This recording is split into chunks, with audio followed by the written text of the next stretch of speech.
আচ্ছা, কেমন হয় যদি খুব অল্প একটা সময়ের মধ্যে গুছানো একটা প্রস্তুতি নিতে পারো পরিসংখ্যান বিষয়ে? ভালো না?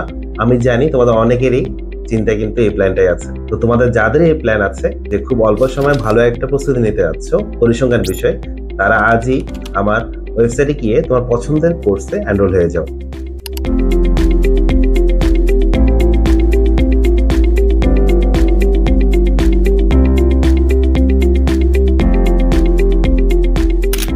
আর যারা ভিডিওর এত পর্যন্ত আসার পরেও সিদ্ধান্ত নিতে পারোনি, তাদের জন্য বাকি ভিডিওটা শুনো।